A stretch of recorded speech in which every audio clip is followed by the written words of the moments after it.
Amis sportifs, bonsoir, bienvenue à votre magazine sportif préféré Actu Sport, et c'est sur Béni TV. Aujourd'hui, il s'agira essentiellement de basketball avec le tournoi du district d'Abidjan organisé par la Fédération ivoirienne de basketball. Nous en parlerons sur ce plateau avec Marie-Dominique Gomé et nous allons ouvrir le chapitre footballistique avec notre spécialiste à l'épaule, parler de la 6e journée du championnat national de football Ligue 1 en Côte d'Ivoire. Nous allons revenir sur l'Assemblée générale de la Fédération ivoirienne de football, naturellement spécial Cannes avec Ange Dominique, qui sera sur ce plateau avec nous. Nous allons en parler et revenir sur le superbissime Yaya Touré, 4e fois Ballon d'Or. Alors nous allons en parler. On se retrouve tout à l'heure après ce jingle.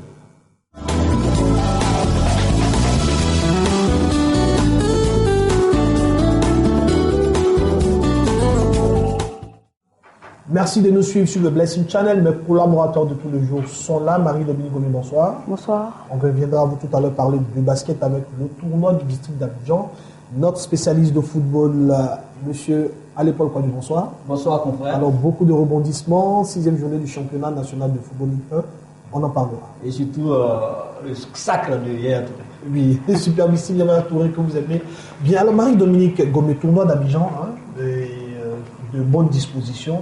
La Fédération ivoirienne de basketball a mis à la disposition, je dirais, des basketteurs cette plateforme pour pouvoir les jauger avant le début du championnat. Oui, effectivement, la Fédération ivoirienne de basketball a organisé les 10 et 11 janvier dernier un tournoi, le tournoi du district d'Abidjan, qui s'est déroulé au hall du Palais des Sports. Alors, ce tournoi a vu la participation chez les hommes de 9 équipes sur 10, avec le forfait de l'Africa. Et chez les dames, de 6 équipes sur 6, bien évidemment, elles ont toutes été présentes. Il y a eu de belles affiches, de belles oppositions. Au final, 2 finales de taille. Chez les femmes, CSA ABC, qui s'est soldée par la victoire du CSA 69-47 sur l'ABC. Et chez les hommes, ABC JCAT, qui s'est soldée également par la victoire de l'ABC 76-72 sur les hommes de la JCAT. Alors, nous avons quand même suivi de belles rencontres, de belles oppositions, des matchs à rebondissement. Nous avons eu droit à des éliminatoires, je veux dire, c'était une élimination directe. Donc, plusieurs équipes se sont succédées. Ça a été quand même une ambiance assez chaude, assez intéressante pour le basketball ivoirien. Alors, ce tournoi a été marqué par la présence du président de la Fédération ivoirienne de basketball que nous suivons en ce moment. Au niveau de la fédération, nous avons toujours des tournois de début de saison pour permettre aux équipes de se mettre en jambe. Habituellement, on commence par le tournoi du district d'Abidjan, mais comme on s'est pris un peu tard, on a organisé un premier tournoi qu'on a dénommé tournoi d'Abidjan, qui a été parrainé par le ministre des Sports. Je pense que c'est un début de saison, donc on ne peut pas donner un avis définitif. Mais ceci dit, je pense que pour un début de saison, c'était pas mauvais. Là, vu la finale entre JCA et ABC, je pense que c'était une belle finale. Donc, je pense que le niveau n'est pas mauvais. Alors, mon très cher Alepol, quelle lecture vous pouvez faire de ce petit tournoi, je dirais, que pour permettre à ces athlètes de se mettre quand même en jambe avant le début du championnat? Oui, mais moi je pense qu'au niveau des hommes, comme elle a si bien dit, les mentors habituels ont confirmé les suprématies sur le basketball masculin ivoirien. L'ABC qui confirme après des années de domination. L'ABC est encore là. Alors, mais ce qui était vraiment intéressant au hall du Palais des Sports, sinon hall du Palais des Sports. C'est la victoire du CSA, le club sportif d'Abidjan, qui a dominé l'équipe de l'ABC, qui pourtant est détentrice, n'est-ce pas, du titre de champion du titre de champion de Côte d'Ivoire au niveau du basketball féminin et de vainqueur de la Coupe nationale. Donc c'est une belle opération pour le CSA et c'est un signal fort pour les autres équipes, comme quoi les leaders, les patrons peuvent être détrônés. Alors, comme on peut le dire, après cette aventure cauchemardesque de l'ABC pendant ce championnat d'Afrique, quand même une victoire logique, comme on l'avait dit. Oui, et justement, à ce propos, nous avons quand même pris l'impression d'un des joueurs de l'ABC que nous suivons justement. Il se prononce sur la question. Il faut dire que l'ABC a fait ce qu'elle a pu avec ce qu'elle avait. Donc, on est allé dans une compétition d'élite. Voilà, on n'a pas pu bien figurer juste parce que voilà, on a pêché sur des détails. Et en compétition de haut niveau, les détails ne pardonnent vraiment pas. Donc voilà, on est revenu 11e, on ne rougit pas, on s'est remis au travail. La preuve, à Abidjan ici, on a commencé par prendre notre premier trophée. Alors Marie-Dominique Gomis, c'était un très beau tournoi, marqué quand même malheureusement par l'absence du ministre. Oui, c'était le seul bémol, avec l'absence des spectateurs également, mais c'était le seul bémol, l'absence du ministre de tutelle. On y reviendra certainement pour connaître les raisons de cette absence. Le ministre est arrivé, il est reparti. Oui, il est arrivé, il est reparti furieux, énervé. On ne sait pas pourquoi, le président ne s'est pas prononcé parce que personne n'avait d'explication. Mais on espère que les explications nous seront données ultérieurement pour qu'on puisse comprendre ensemble. Donc ce n'est pas que le ministre est absent, mais il est venu et reparti. Il est venu, il est reparti, mais il n'a même pas rentré dans le hall. Là où une visite éclair, en fait. Effectivement. Donc. D'accord, on y reviendra sûrement. Alors nous allons rapidement attaquer le chapitre footballistique avec la 6e journée du championnat national de Ligue 1 à l'épaule. Oui, Christian Brio, oui, pour cause de fête de nouvel an ou de fin d'année. Les festivités que les Ivoiriens aiment beaucoup d'ailleurs. Voilà, la Fédération ivoirienne de football a programmé les matchs donc en milieu de semaine, en milieu de la semaine dernière, et on a assisté vraiment à la 6e journée du championnat de Côte d'Ivoire, et cette fois-ci, les attaquants ont été féconds. Cette fois-ci, les attaquants ont refusé de compléter les défenses adverses. Voilà, de 7 parce buts. Que jusque-là, ils brillaient quand même par leur capacité de faire le filet adverse. Voilà, de 7 buts, nous avons enregistré 13 buts. Je vous donne rapidement les résultats. L'Africa Sport National a battu l'équipe de l'Asie d'Abengourou au stade champion de Marcory 1-0. La SEC d'Abidjan a battu la Société Omnisport Lamé. Les guerriers, donc j'allais dire, les militaires sont tombés à Abidjan.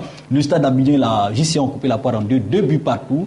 Belle équipe de la JCA qui continue à marquer des buts. Les Standards et le leader, le CW Sport de San Pedro, se sont neutralisés au stade de Bondoukou, le stade de Timité, de Bondoukou, et le Sporting Club de Gagnoa, la grande équipe du Sporting Club de Gagnoa, s'est illustrée de la plus belle des manières au stade Biakaboda, 2-1, belle victoire sur le Boaké FC, le petit poussé, et je pense que c'est une victoire qui va quand même oxygéner les hommes au président Diabaté. Oui, au président Diabaté, au monsieur le président aussi. Le 5e vice-président, M. Olivier Brou. Un vibrant hommage au passage. Alors, mais ce qu'il faut dire quand même, c'est que il y avait quand même longtemps qu'on voyait l'Africa Sport National et la SEC d'Abidjan au coude à coude, en tête du championnat, respectivement. La SEC premier, l'Africa deuxième. Il y avait longtemps que tout sur les terrains.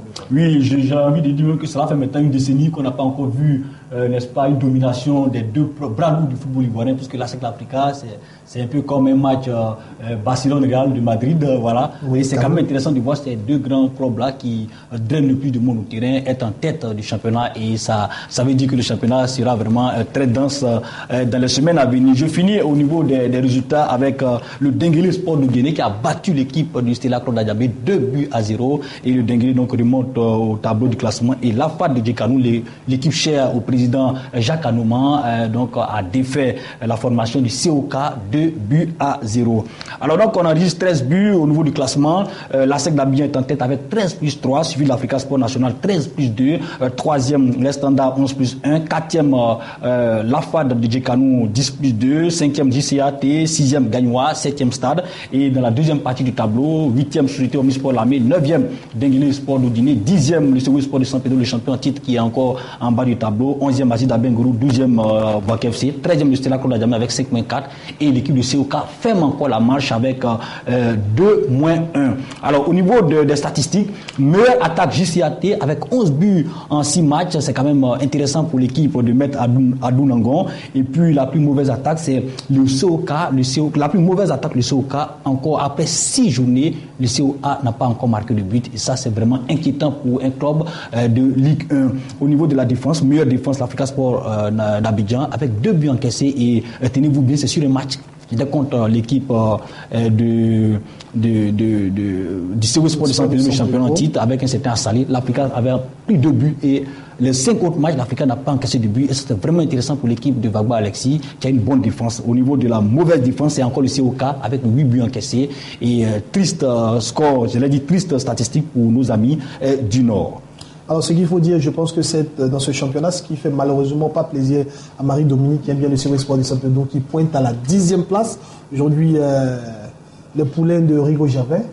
Alors, le COA, les leaders qu'on connaissait au début du football ivoirien ont décidé de reprendre leur place au peloton de tête de ce championnat-là, parce qu'on voit bien la SEC et l'Africa, comme il a relevé, qui ont repris leur place de leader. On espère que ça va continuer. C'est vrai que c'est un bémol parce qu'on sent le COA Sport un peu à la traîne, un peu en retard.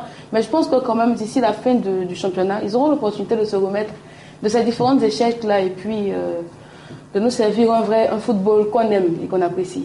Alors nous retenons quand même cette belle victoire du Sporting Club de Gagnoa, même si ce n'est pas le temps quand même de Fatou Goma Ouattara et Yao Lachaleur. Des noms mythiques. Oui, des noms mythiques, qui ont quand même marqué le football ivoirien, le championnat national de Côte d'Ivoire. C'était quand même une très belle époque. Oui, je vais juste souligner que la 7e journée a lieu donc ce mercredi. 5 matchs donc ont été joués et le jeudi 2 matchs, mais nous aurons plus d'amples informations dans la prochaine émission. D'accord. Alors, directement, continuons avec le football. Parlons de cette assemblée générale de la Fédération ivoirienne de football. En tout cas, c'était un événement très attendu. Les présidents de clubs ont boudé le président de la Fédération ivoirienne de football. Tout le monde leur réclamait pratiquement la tête du président. Mais le contraste, c'est que cette assemblée générale a été marquée par l'absence des présidents de clubs. Marquée par l'absence des présidents de clubs et par un calme. Et l'assemblée s'est tenue dans des conditions auxquelles on ne s'attendait pas, parce qu'on s'attendait à une assemblée un peu avec des échauffourées et tout, mais bien au contraire, ça a été... On avait l'impression que les présidents du club attendaient le président Sylvie Diallo de pied ferme, mais d'abord, ce qu'il faut retenir, une assemblée générale qui se tient sans les journalistes. Vraiment, cela a décrié. Oui, cette assemblée générale s'est tenue sans les journalistes. Ça a été donc la volonté du président de la Fédération ivoirienne de football et son comité exécutif. La presse n'a pas apprécié, mais écoutez, ce sont donc des informations qui ont été données au pif à la presse. Néanmoins, elle a tenu son assemblée. Mais ce que je veux dire, c'est que la FIFA a indiqué que plus de 90% des clubs étaient présents. Déjà représentés. Voilà, étaient déjà représentés. Les absences étaient au niveau des poids lourds. Oui, Roger Mounien, Marie Diomandé, Souris Sport de Saint-Pédro, je vois Sylvain que le président de la conférence des présidents et Salih Bitogo qui étaient absents. Voilà. Est-ce que la conférence des présidents est encore en guéguerre avec la FIFA? C'est la grande question qu'on se pose. Mais toujours est-il que, en tout cas ce samedi-là, la FIFA a sorti ses comptes en organisant l'Assemblée générale ordinaire pour dresser son bilan moral et financier des exercices 2012 et 2013. Alors, ce qu'on retient, c'est que les comptes révèlent que la FIFA a dépensé 1,6 milliard en 2012 et 2,5 milliard en 2013. Donc, une hausse de plus de 16%. Christian Briou, il y a vraiment l'argent de le foot ivoirien. Mais c'est ce qui inquiète un peu, vous donnez des chiffres faramineux, mais alors la question de savoir à qui profitent ces chiffres.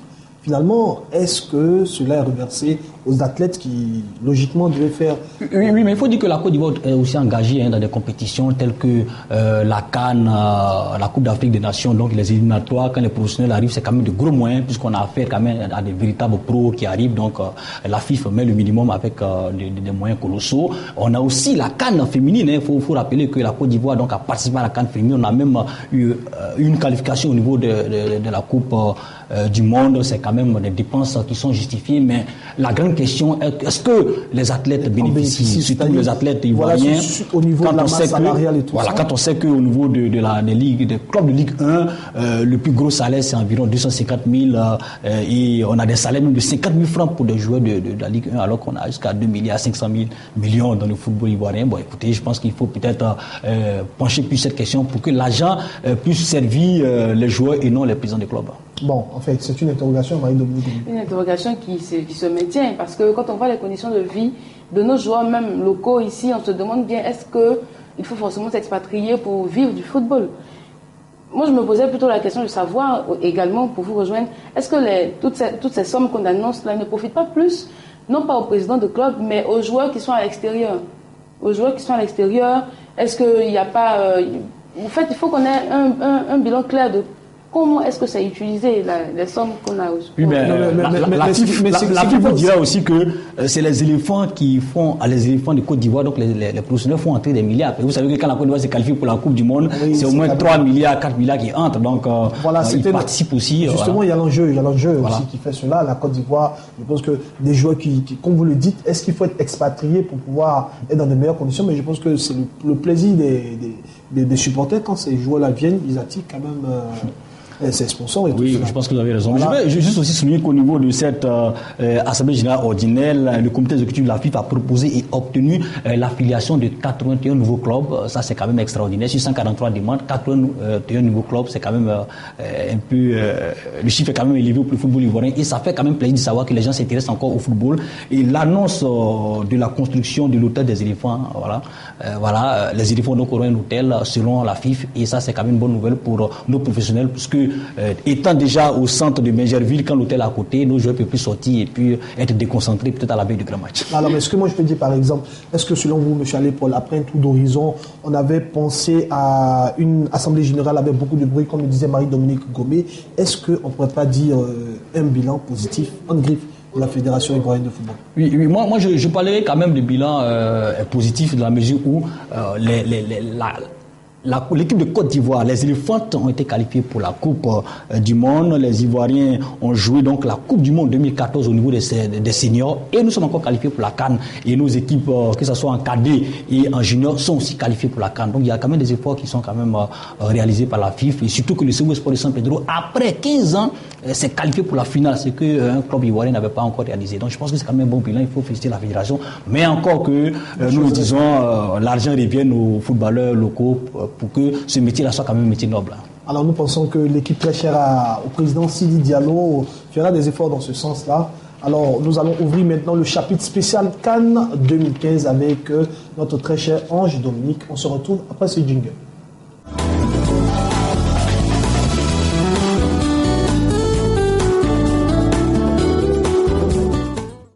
Alors merci à Marie-Dominique Gomé qui était tout à l'heure sur ce plateau avec nous. Alors nous recevons maintenant Ange Dominique avec qui nous allons parler de cette CAN 2015, spéciale CAN 2015. Nous sommes déjà aux portes de la Guinée équatoriale. C'est pour très bientôt. Les différentes nations affûtent les armes. Et on avait ce match Nigeria-Côte d'Ivoire au stade Mohamed Bin Zayed d'Abu Dhabi. Bonsoir. Bonsoir Christian Prion, bonsoir Paul Allé. Bonsoir Dominique. La Côte d'Ivoire a en effet entamé ses matchs de préparation pour la CAN 2015 prévue en Guinée équatoriale. La Côte d'Ivoire a battu le Nigeria 1-0, un court succès, un but marqué par l'Ivoirien Salomon Kalou sur un service de Tioté Cheikh Ismaël. Il faut dire que le joueur de Newcastle s'est vraiment arraché pour offrir ce service au sociétaire du RTA Berlin. Mais ce qu'il y a à signaler pour ce match, c'est que les éléphants de Côte d'Ivoire n'ont vraiment pas brillé. C'est-à-dire que... Pas brillé, hein. Alors que comme d'habitude, tous les grands ont été annoncés. Vous avez parlé de Tioté Cheikh qui s'est vraiment déchiré. Ça prouve que c'est vraiment en drive dans la douleur que la Côte d'Ivoire a gagné ce match. Avec Hervé Renard, on pensait vraiment que les éléphants de Côte d'Ivoire allaient nous montrer un autre visage. Parce qu'on a vraiment critiqué le fond de jeu des Ivoiriens. Mais là, on a constaté qu'il n'y avait pas de fond de jeu. La première période était assez terne. Les montées de 16 ouvriers ne donnaient rien. Les attaques n'aboutissaient pas. Il a fallu les changements en seconde période pour qu'intervienne ce but à la 84e minute, signé Salomon Kalou. Alors, vraiment.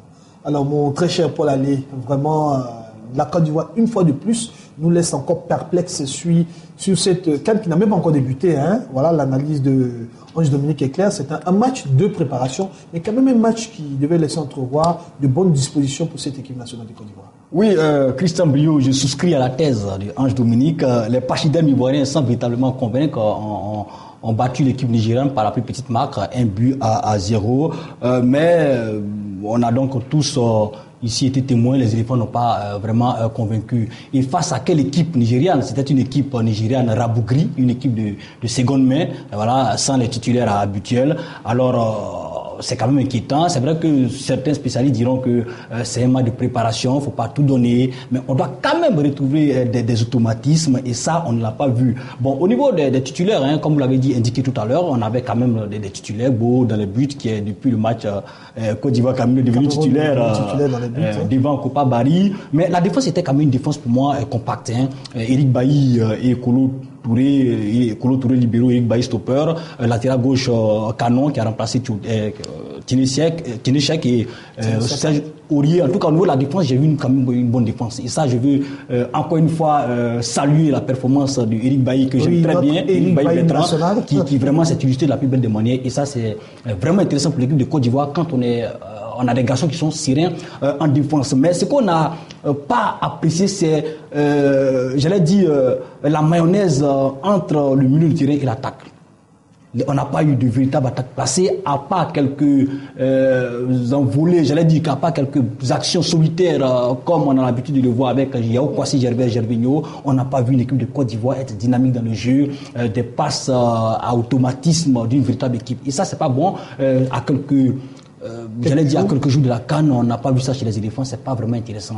Et moi, je pense que le deuxième match contre la Suède permettra encore de voir cette équipe de Côte d'Ivoire. C'est vrai, les trois attaquants qui ont commencé ne sont pas les titulaires habituels, parce qu'on a joué avec Assalé, on a joué avec Gervinho, on a joué avec Gaditalo, mais on souhaite avoir une bonne équipe ivoirienne avec des automatismes contre l'équipe de Suède pour nous rassurer avant le premier match contre la Guinée. Je veux aussi souligner une chose, c'est que tout à l'heure, Dominique a parlé de la deuxième période qui s'est bien déroulée, mais moi je dis, j'ai vu une équipe ivoirienne qui s'est, j'allais dire, comportée de la même manière. On monopolisait le ballon au niveau des éléphants de Côte d'Ivoire, mais en deuxième période, le match est réparti sur les mêmes bases avec les mêmes attaques stériles et stéréotypées, et je pense que c'est un coup d'éclat du Tioté qui a vu la différence. Sinon, on n'a pas vu une bonne équipe de Côte d'Ivoire, à part le caviar servi à Salomon qui a fait la différence. D'accord, nous allons revenir au but tout à l'heure. Alors, Ange Dominique, ce qu'il faut dire, c'est que, est-ce que après un tour d'horizon, c'est normal qu'à quelques jours de l'ouverture officielle de la compétition, Hervé Renard ne commence pas avec son équipe type? On aurait dû quand même savoir le stature de cette équipe. Bon, moi, je pense que ça peut s'expliquer. Hervé Renard a 2 matchs amicaux. D'abord, le match joué dimanche contre le Nigeria, ensuite jeudi contre la Suède. Il y a de nouveaux joueurs en sélection. Il a peut-être voulu jauger le niveau de chacun avant de pouvoir faire sortir son équipe type. Et on a bien vu que dans ce match contre le Nigeria, Wilfried Canon s'est bien sorti sur le côté gauche avec de très belles interventions contre les attaquants nigériens. On a vu aussi Eric Bailly aux côtés du vétéran Kolo Touré qui a bien tenu la défense, qui n'a pas tremblé du tout. Et donc, c'est dire que à travers ces matchs amicaux, il va faire ressortir les meilleurs pions pour pouvoir au soir du 20 janvier, nous sortir une très belle équipe contre la Guinée. On espère bien nous sortir une très belle équipe contre la Guinée. On espère bien, voilà. On retient aussi que Yaya Touré sauté à la 72e minute, mais a cédé le brassard de capitaine à un certain Kolo Touré. Oui, le ministre de la Défense, comme on aime bien le dire. Mais quand même, la performance d'un joueur comme Eric Bailly, on avait parlé de lui sur ce plateau d'Actu Sport. Aujourd'hui, le temps nous donne raison en griffe. Quand même, on espère bien qu'il sera profitable pendant cette et qu'il confirmera lors des phases finales, n'est-ce pas, de la comme le CAN 2015. Comme le disait tout à l'heure Ange Dominique, elle a dit que Eric Bailly n'a pas tremblé, mais on a vu quand même sur Eric Bailly face à des joueurs comme Lionel Messi. Allons pour la suite des autres matchs amicaux. Oui, quand on essaie, n'est-ce pas, de porter un regard sur la préparation des équipes nationales qui vont affronter la Côte d'Ivoire, on fait d'abord le constat qu'une équipe comme la Guinée se porte très bien. La Guinée a battu un match amical au Maroc. L'équipe du Maroc olympique. L'équipe du Maroc olympique par 4-0, une bonne équipe de Guinée, par 4-1 au moins, c'est une bonne équipe de Guinée, avec des garçons comme François Kamano, Abdul Razaki Kamara et Mohamed Yattara. Je pense que l'équipe de Guinée peut faire mal aux autres équipes parce qu'on a vu une équipe compacte dans le jeu, beaucoup de mouvements, et ça peut vraiment faire du bien à cette formation-là durant cette Coupe d'Afrique, dans la mesure où, vous savez, quand les joueurs s'entendent, c'est le plus essentiel. Et c'est ça que la Guinée a actuellement comme atout, même si au niveau de la défense, c'est pas vraiment ça. Et l'équipe de Côte d'Ivoire doit vraiment faire attention lors de la première rencontre au stade de Malabo.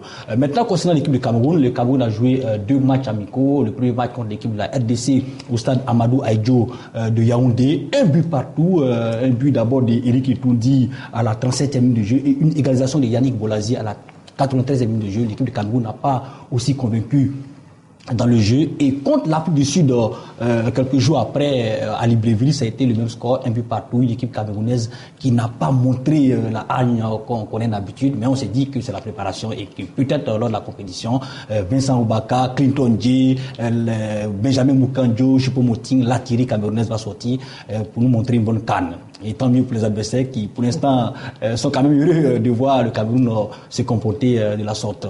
Concernant la dernière équipe, l'équipe du Mali, qui est entraînée par un certain Henri Kaspezak, le génie franco-polonais, l'équipe du Mali n'a pas encore joué un véritable test. Le Mali a affronté une équipe, un club du Gabon, 2-1, 2 buts de Keita et de Maïga. On espère voir le Mali dans un match véritable match test avec une équipe nationale pour jauger la capacité de cette formation. Mais ce qu'on sait, c'est que Henri Kaspezak a toujours marqué de bons coups et la poule D, rassurez-vous, va chauffer. Alors, justement, quels sont vos pronostics à ce niveau? Au niveau de la poule D, bon, je vais faire un choix de la raison. Côte d'Ivoire-Cameroun. Voilà, un choix de la raison, Côte d'Ivoire-Cameroun. D'accord, et vous, Ange Dominique, quels sont vos pronostics? La Côte d'Ivoire, bien évidemment, et puis je miserai un peu sur le Mali. Sur le Mali, hein? Alors nous allons rapidement terminer et revenir sur le superbissime Yaya Touré, Ballon d'Or africain. Oui, Christian Brio est de 4 pour Yaya Touré Nyeri, l'Ivoirien, l'enfant de Katiola, n'est-ce pas? Il faut le souligner, a été le meilleur joueur de l'année 2014 et ça fait donc pour la 4e fois de façon consécutive que Yaya Touré remporte ce trophée. Ça fait plaisir pour la Côte d'Ivoire de voir son fils égaler le record de Samuel Eto'o-Fils et je pense que Yaya Touré a à son actif 20 buts inscrits en championnat, 9 passes décisives en championnat d'Angleterre, le plus grand championnat du monde et je pense que il n'y avait vraiment pas match face à ces deux adversaires, Pierre-Emerick Aubameyang qui avec son club ne font pas des choses extraordinaires au niveau de la Bundesliga puisqu'ils sont avant-derniers et Vincent Yama qui n'est pas qualifié pour la Coupe d'Afrique. Donc Yaya Touré a passé haut les mains et ça fait plaisir de savoir que ce garçon est donc à ce niveau. Alors ce que je peux donc donner comme statistique pour Yaya Touré, c'est que Yaya Touré aujourd'hui a 31 ans. Vainqueur du mondial des clubs en 2009 avec Barcelone, vainqueur de la Super Coupe d'Europe en 2009, encore avec Barcelone, vainqueur de la Ligue des Champions en 2009 avec Barcelone, Super Coupe d'Espagne en 2009, champion d'Espagne 2009-2010, vainqueur de la Coupe du Roi en 2009, champion d'Angleterre en 2014, en 2012 et en 2014 avec Manchester City, vainqueur de la Coupe du Roi en 2011, vainqueur de la Ligue,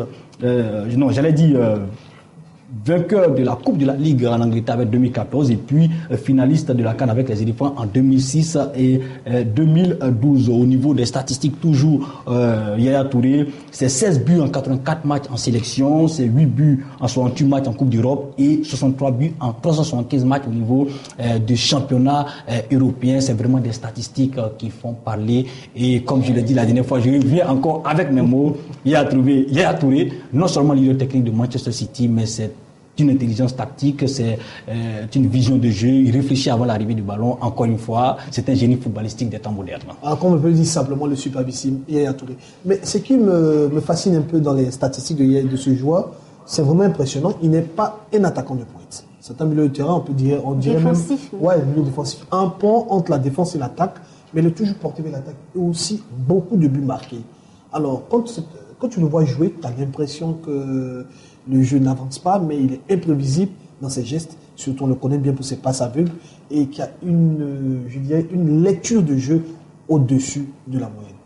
Oui, mais moi je veux apporter une toute petite analyse à ce niveau-là. C'est que Yaya Touré a brillé à Barcelone, a brillé à Manchester City. Vous voyez ces deux grands clubs où on a une organisation de jeu compacte, fluide, les automatismes et il se sent à l'aise, n'est-ce pas, dans ce système-là. Au niveau des éléphants de Côte d'Ivoire, ces garçons ne se voyaient pas toujours et quand ils se retrouvent au championnat, en équipe nationale, on ne sent pas cette dynamique de jeu. Donc ça fatigue un peu Yaya Touré. Mais je pense que c'est ça aussi des grands joueurs. Un grand joueur doit arriver, n'est-ce pas, à pouvoir bouleverser les systèmes ou à pouvoir organiser ses camarades. Moi, je pense qu'avec le rôle de capitaine, aujourd'hui capitaine de l'équipe nationale de Côte d'Ivoire, il peut à lui-même décider, n'est-ce pas, d'organiser le jeu avec Tutéchek, qui était un garçon expérimenté, milieu de Newcastle, un grand championnat, Newcastle qui était un grand club dans un grand championnat, et Siré Dié qui est un garçon de cœur. Je pense que si il s'associe et avec le soutien des garçons comme Gervinho, comme Kalou, je pense que la Côte d'Ivoire peut faire mal. Mais encore une fois, Yaya Touré ne peut avoir tous ces lauriers-là et puis ne pas remporter la Coupe d'Afrique comme Eto'o l'a fait. Eto'o a eu quand même 2 Coupes d'Afrique. Je pense que Yaya Touré doit confirmer ce statut-là avec une Coupe d'Afrique pour les éléphants de Côte d'Ivoire, on l'espère. Tel est notre souhait, n'est-ce pas? Tel est notre souhait. Et je tiens à rappeler une chose, c'est que pendant cette cérémonie, il y a eu 4 joueurs ivoiriens qui font partie de l'équipe type de la CAF. Il s'agit de Wilfried Bony, Gervinho, Yaya Touré, bien évidemment, Ballon d'Or, et Aurier, Serge Aurier. Alors, je pense que toutes ces statistiques doivent permettre quand même à la Côte d'Ivoire de revenir avec un trophée. Nous avons pratiquement fini. Votre mot de fin, Alépone? Oui, le mot de fin, c'est ce samedi, on se retrouve déjà pour le plateau de la CAN et on espère faire plaisir aux téléspectateurs en décortiquant cette CAN et on espère que cette grande messe du football ivoirien permettra à nos téléspectateurs de pouvoir vibrer. Vous savez que le football réconcilie tout le monde, le football dépasse les clivages ethniques, politiques, religieux et c'est vraiment quelque chose de très beau et on espère, n'est-ce pas, durant ces 3 semaines-là, vibrer au rythme du ballon rond africain et avoir de beaux spectacles et pour la fin, de bons résultats pour notre équipe nationale de Côte d'Ivoire. On espère bien. Votre mot de fin aujourd'hui?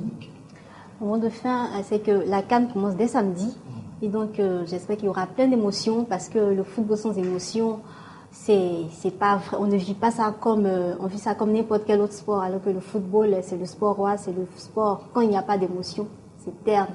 Donc j'espère que les matchs de la CAN seront fous, qu'il y aura plein de buts et que Béni TV Sport sera de vous. Merci. Alors ici, prend fin ce numéro d'Actu Sport. Nous tenons à remercier toute l'équipe de production avec à sa tête Sylvestre Doba, notre réalisateur attitré, Agathe Yapo, la fille qui aime bien Dabou. Il faut parler aussi, dire merci à notre cadreur Adsin Armel, Lucien Yoboué, preneur de son, et aussi Elise. Merci aussi un petit coucou à Sylvain Kekeli. Merci de suivre toujours Actu Sport. Ici, pour faire ce numéro, nous avons été très heureux d'être en votre compagnie. Bonne suite de programmes sur le Blessing Channel. À bientôt. Ne manquez pas vos plateaux de débrief pour cette canne. Dieu bénisse.